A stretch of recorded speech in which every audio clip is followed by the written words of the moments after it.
Gareth Hughes and Tim Hurdle, our political commentators today. Kia ora kōrua, thanks for your time. Kia ora morena. Good morning.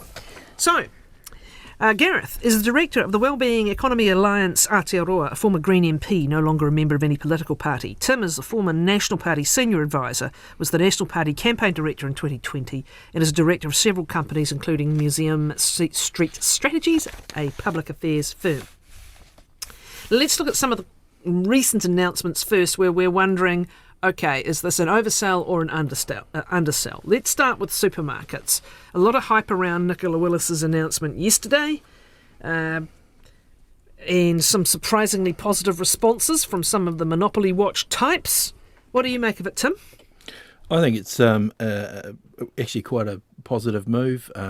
They're engaging in a process that could lead to some sort of structural change in the industry. I think all of us recognise there is a duopoly, and there's some, you can see that places like Napier, where you've got two supermarkets in the same chain 300 metres away. In Tauranga at Bayfair, we used to have a Woolworths and a Countdown. They've changed that because the mall got rebuilt. There's a lot of behaviour that it looks very much like a duopoly, and these are barriers to entry because of the cost of getting into it. So I'm pleased that they're really going out hard, thinking about how we can stimulate competition and even considering things like structural separation. Because I think anyone who remembers the Spark and Chorus breakup, there were all sorts of fears about that, but what that has done is really opened up that telecom market. We don't talk about excessively high phone charges anymore because they're always competing. So that's why I think it's a good thing. Yeah, well, I think it's a case of, Nicola Willis is not really over-promising and she's not really over-delivering at this stage, and opens herself up for legitimate criticism that we're halfway through the term, and here we are with another request for information from the other potential players. And what is good, however, is the options on the table, exploring market intervention. I agree with Tim. National actually has a really honourable history in this case, taking quite a bold step with the ultra-fast broadband rollout. Labour split the telcos, though, before that. It was David Cunliffe's era that split the force of separation. Yes, but Stephen Joyce did that as well with the splitting up Spark into the Chorus component. Understood. Yep. This is just our generational difference. Well, but perhaps it's a good example of both governments working together with a really problematic sector and sort of over successive terms putting in place. So, look, I think it's good that she's got these more strong interventions there. I think the role of the state in providing a potential market player has been taken off the table and shouldn't be. But look, the challenge here is that years of trying to entice or attract a Liddy or an Aldi to New Zealand hasn't been successful. Possibly actually splitting it up could be the most easiest and fastest way to really reduce pressures. We also saw headlines this week that 500,000 Kiwis are going to a food bank every month in this country, and really uncompetitive, really unaffordable market. So there's no easy answers. Whatever happens, there's probably going to be litigation. It's hard to see ACT getting across the line and voting for separation of these companies. But maybe the last point I'll say is Nicola Willis is, from a political lens, really leaning into this. She's taken quite a populist line. She's talking about people being ripped off. So we're not seeing the rubber hit the road, but we are seeing the rhetoric. It would take 18 months to do it, which means, she better start now if she wants to make it by the election, Tim. And the other thing is, is there anything the government can jawbone or say that will get any further with a third party, frankly, than what's already been jawboned and said? And if not, does it have to be the start of a structural separation? Remembering that these companies, if I recall, were buying up what were smaller players. This is what happens, They're allowed to buy them up in the first place. So the argument, there's a very legitimate argument that there was a failure by the Commerce Commission. It was actually quite a long case. I can't remember the exact in and outs, but when they allowed Countdown to buy Foodtown, effectively they took the third player out of the market. And any economists can show you the hotelling equilibrium, which shows you that the minute you get a third player in a market, and we've all seen that with 2 degrees, you do get a lot more diverse competition. And I think that is something we really should be looking at, how we entice it in. But I guess there is that question, I think, as I was saying, the supermarkets retaining sites tells you that it must be very powerful to own a particular local bit of geography from a sales point of view and avoiding your competitor coming in. So I think there probably will have to be a really hard look at whether there is a forced divestment of certain sites. All right. Now, the ferries update. I don't know how much more we're going to learn today. I do know it's the 31st of March, which means the Minister is meeting his deadline to update where things are at. Just in our latest bulletin, it looks like we're going to have today's announcement. 2 decisions will be outlined, followed by further updates later in the year, and there's some speculation that the types of ships as well as what would be needed for portside infrastructure might be outlined this afternoon. Enough, Tim, to keep it looking like the coalition's on top of this? Well, I heard the Prime Minister on another radio station talking about it, and I'm not sure that there is as much definition as we'd probably be expecting to see. I do have to declare I've got a few conflicts of interest on the infrastructure side of this, but I'd be surprised that these solutions are easily solved, because there's some quite big and very expensive options on the table, and I'll be interested to see whether they can go through with them. Are you referring to whether or not they're rail-enabled or not rail-enabled, etc.? I think that's the key thing, and I think that's the biggest debate. And rail's 5% of traffic on the route, but it has big implications, I guess, if you stop having rail-enabled ferries for the South Island rail network, and I suspect that's probably the bigger political play, than given that we've already got a private competitor on that route. I suspect that's what that's about. Noting one's conflicts, indeed. And then back to this question also some speculation he might outline how he's gone on and getting interest from international shipbuilders. He was talking to, it was Hyundai, wasn't it, that we cancelled the first one with. He was talking to them on his South Korea visit, and what chance we're going to get some kind of sweetheart revival deal with a different ship, Gareth? Well, I guess they'll be demanding a much higher break fee the second time round, and I think they're the largest shipbuilder in the world, so it makes sense to talk to them. But I guess that's the key test for Peters. This came about because of cabinet disagreement. The real test I think he has to meet, as someone who's championed rail for decades, is will these ferries be rail enabled? And Tim might say it's only 5% of the traffic, but look, this is a key transport node for the country. We actually want to see more things on rail, not less, and adding a time consuming, taking it off one train, putting it on the boat, taking it onto another train at the other island just doesn't make sense. It just introduces massive inefficiencies. So the counter argument to that, though, Gareth, is everywhere else in the world's got out of having rail-enabled ferries, which is one of the problems, because there's not any second-hand rail-enabled ferries available in the market, and building new ones is considered to be extremely expensive relative to road bridging.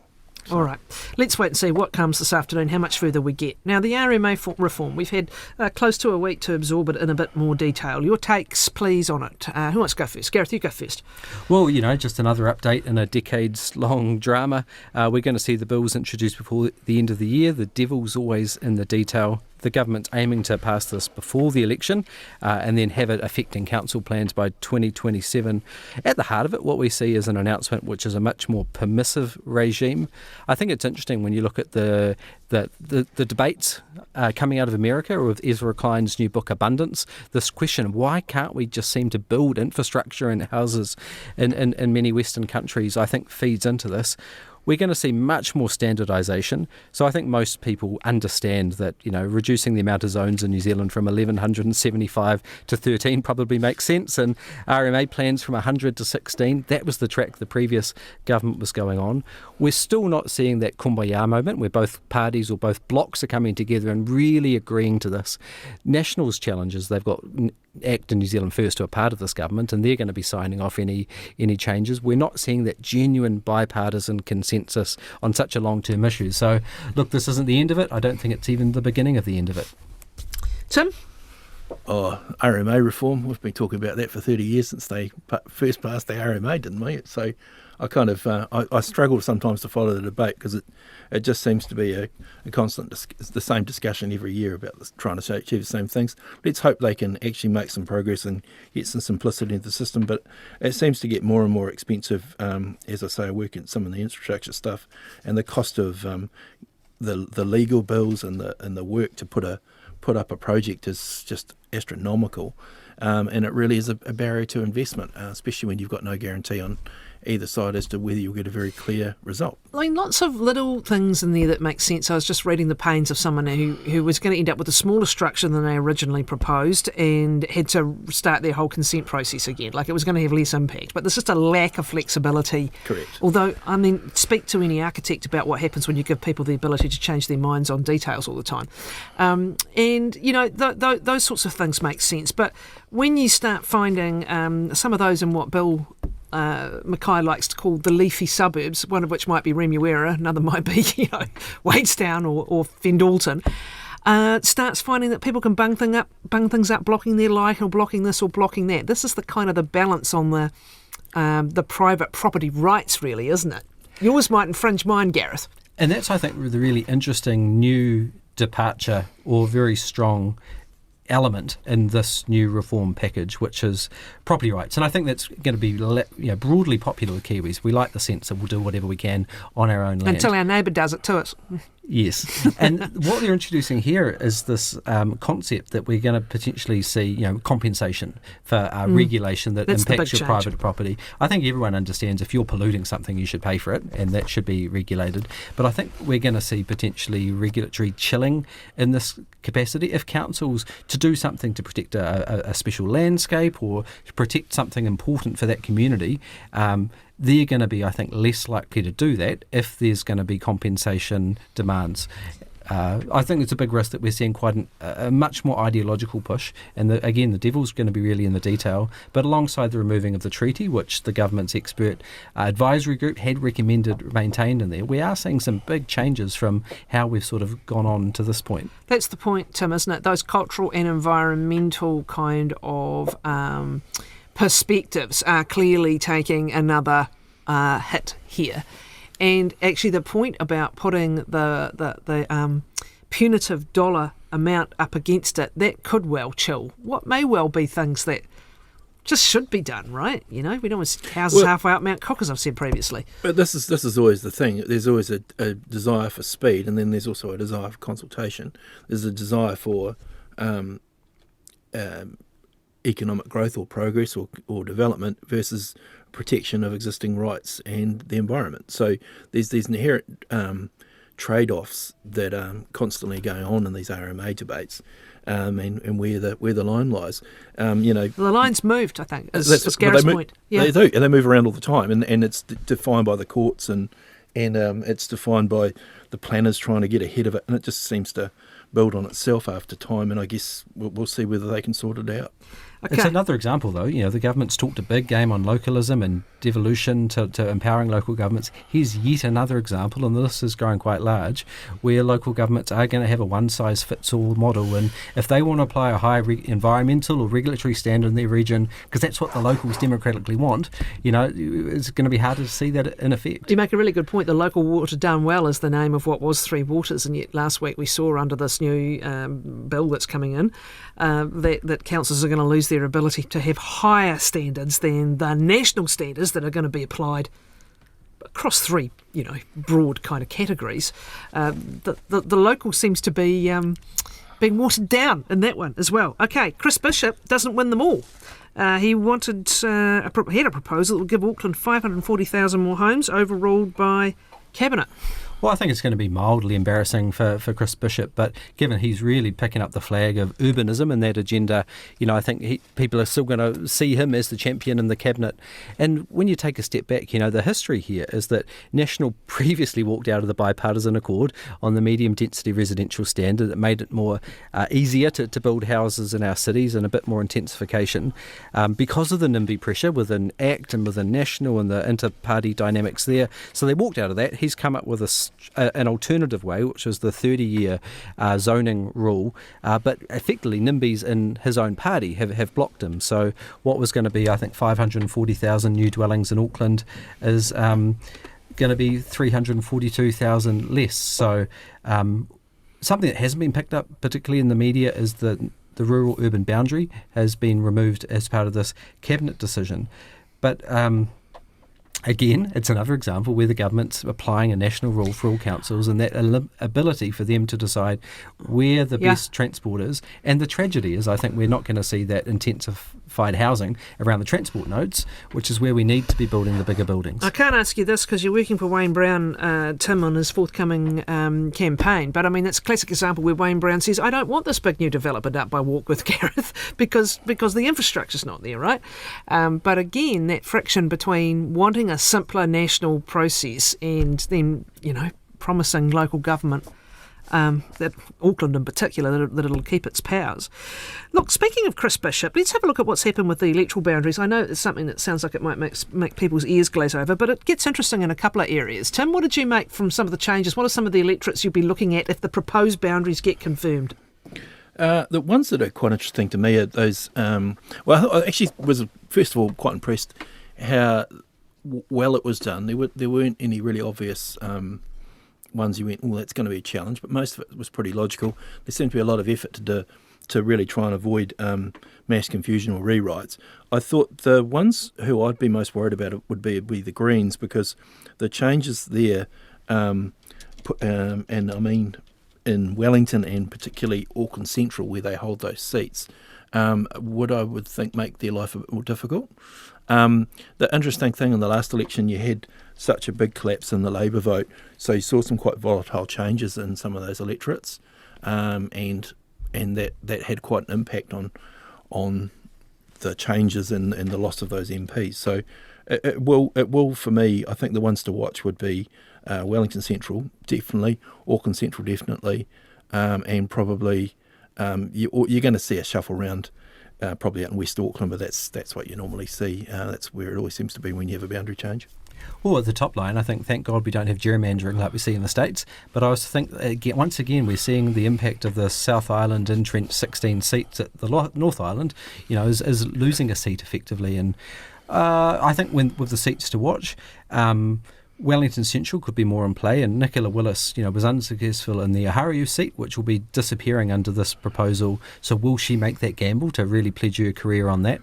Chris Bishop's seat in Hutt South, again, was a very low margin, and looks like that's going to be a sort of more Labour-friendly seat. So here's two of National's highest flyers, potentially not winning seats in Parliament. So Richard Harman wrote an interesting article about the list and impacts for National. It's going to shove someone else down, potentially, isn't it? And you've got people like Jerry Brownlee, who's the current Speaker, or Melissa Lee, very high up the list. Do you want to put maybe Chris Bishop and your Finance Minister higher up the list? I think you're right, in Auckland Central there's some interest there. Mount Albert, is no longer a safe Labour seat under this proposal. John McManus of the Spin-Off did a very interesting analysis looking at all the seats and looking at the vote percentages for each party in each suburb, so people can sort of see if they're sort of more green aligned, more left or National as a result of the change. It's an interesting one for Wellington Central because, of course, it went left when everyone else went right at the last election. That's very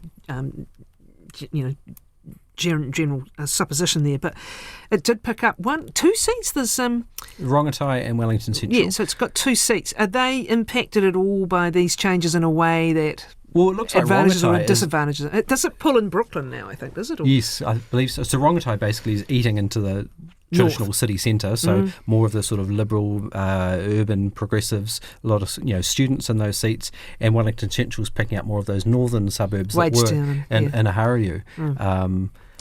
But again, we've got some potentially really high-profile Labour candidates potentially eyeing those seats, Craig Rennie and Aisha Verrill. So even the Greens, who have grown their seats to 3 from 1, you wouldn't say after one election they're safe. Well, let's finish them because they've had a pretty tumultuous old time, haven't they, in various ways over this term. But they're making waves now. We haven't gone into the law and order stuff in too much detail. A bit happened last week, and I'll just quickly recap it before we talk about the reaction to it. There's an update. I think stuff.co.nz is chasing up on how many new police we have. Remember, it was supposed to be 500. And then it came back it was going to be a year or two longer.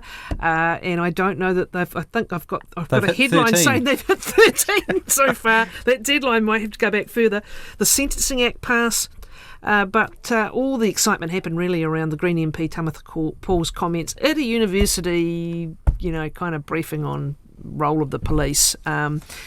she doesn't seem to be pulling back. You wouldn't expect her to, would you? She was at Cuba Duper playing some interesting stuff in her DJ mix, I understand. DJing, yep, with the police song. I mean, it's not going to do any harm to her voter base, is it? No, and I know she's getting a huge amount of support online. Again, this is the challenge for the Greens. Do they really want to focus on boosting their vote in Wellington Central and Rongotai, potentially at the cost of the wider party vote? And, I think it was kind of breathless, the amount of coverage we saw. It was an absolute massive pile-on. It's very rare you see this volume of coverage. For a fairly junior MP, right? Yes. Yeah. But isn't it funny how it's always brown Māori women who seem to get the coverage to this scale? But, some of the comments from our politicians as well, I think, was outrageous, calling her insane, la la land. Even her allies in Labour called it stupid with Chris Hipkins' comments. So for the government, I think it was a very convenient distraction from the police stats, some pretty dire stories in the media. Again, a real difference. If you saw her long-form interview, she's really articulate. She can back things up. This is politics. That's not the way it works. And also, some of the commentary has been that for the Greens, are they going to be, that viable partner with viable policies to go into a potential three-way coalition as things look at, or are they going to make that more difficult for themselves? I mean, what are you taking it as? A generation saying we're going to speak on the issues we want to the people we want? Yeah, so well, she's representing very real views and really legitimate views, and people will be celebrating it, but I don't think that's the majority or even necessarily the next available voters for the Greens. I saw a good analogy for sort of political parties. It's like they're jointly, as a caucus and a party, painting a picture on the wall, and that's what you stand for and your vision for the future. And everything you do, every speech, every press release, is another like dab of paint on the wall. I don't know if the Greens went into this strategically, saying this is the thing we want to be talking about this week, this is the dab of paint that's telling the wider story that we're standing for. It looks like maybe some more nuanced, more contextual statements could have avoided all this. Yep. But some people are celebrating and some people are hating it. I think the Greens need to be more strategic, picking those really constructive, polarising issues. Yeah, Tim. I think she's made a really massive mistake. People in New Zealand don't have the hatred of police. They don't feel like that. I think people in Wellington Central, anybody who's walked around the CBD during the day and at night doesn't feel as safe as they used to, and that's shown up in the stats. I think that New Zealanders actually like to see their police out in the streets, so taking up that kind of issue is just rather moronic, and I think there was a valid reaction. I think the Greens are going to have to really focus on the fact that the Labour Party are going to be resurgent in this election. They're not in the situation they were at the last election where they were apologising, explaining. The Labour Party, they're going to be coming back up. So those votes that the Greens had picked up, the disenchanted left voters, are going to be up in play. So I would have thought that annoying middle class Labour voters was actually a really, really stupid thing to do. So I think they've got a problem there.